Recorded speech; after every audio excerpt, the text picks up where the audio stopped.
Welcome to TGPX3 Reviews. This is the long-term review of the Asus Vivobook 14 or 15.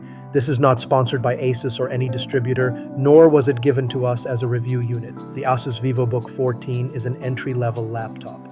I got this Asus Vivobook 14 laptop mainly to write stuff, use Chrome or Edge to browse, use Gemini Plus, Copilot, and ChatGPT for some AI-generated work. Did I want to play games on this? Yes, I do want to play games on it.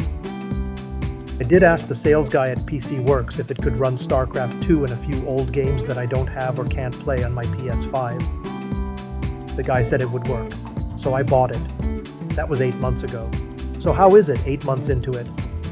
Well, it's great when I write in Google Docs, Word, Grammarly, and Gemini to produce editorial opinion pieces for clients or to create analyses from 50+ images of survey results. But can it do other things like run more recent video games like Cyberpunk 2077 or Doom Eternal or video editing? But before I dive deeper into the 8 months of happiness, sadness, frustration, abject anguish, and eventual acceptance into my eventual daily life with the Asus Vivobook 14, here are the specs. It has an AMD Ryzen 75200U processor running at 2801 MHz with 4 cores and 8 logical processors. It has 16 GB LPDDR5 memory and AMD Radeon Graphics with 512 MB and a 512 GB SSD and runs on Windows 11 Home. So how does it perform? The Asus Vivobook 14/15 runs great when running productivity suites like Word, Chrome, and playing videos. I had 5 to 6 Chrome tabs open, Word open, and a YouTube video running, and it ran pretty smoothly. The one really frustrating thing about this Asus book is that it randomly turns off Bluetooth connectivity. Even though I have updated drivers, the Bluetooth would disconnect like every month, like clockwork. I checked the forums, Reddit, and it seems it could be a number of things like a faulty Bluetooth and Wi-Fi chip, power saving gone wrong, or something with the BIOS. The best solution I could get for this particularly annoying problem is to do a hard reset, and that happens every month. And for some odd reason, it also freezes my mouse movement. And that happens regularly. This is probably one of the buggiest laptops I've used, and I've used a few. And the Type-C USB ports don't support DisplayPort Alt mode. That means it won't display on monitors that have that capability. You have to use its HDMI if you want to attach another monitor. But everything else works great with this Asus laptop, including running older or light games.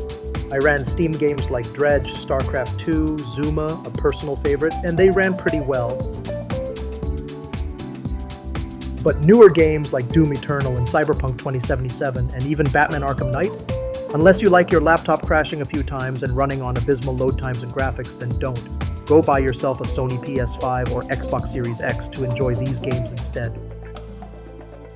How about running other more graphics-intensive applications and workloads? Well, it can overwhelm the Asus Vivobook 14. This Asus Vivobook 14 isn't meant to run graphics-intensive applications, but I tried anyway since I didn't have a better computer to work with. I ran Cyberlink's PowerDirector 365 to do some video editing. It can run PowerDirector but hangs a number of times while executing commands, especially when editing long videos. I actually edited this video with the Asus Vivobook, and it was not a good experience. Sometimes it would freeze for like 5 to 10 seconds before I could continue editing. Sometimes it would freeze and stop working.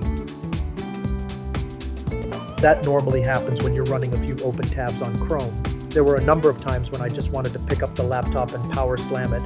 It gets frustrating, but I wanted to put the Asus Vivobook through its paces.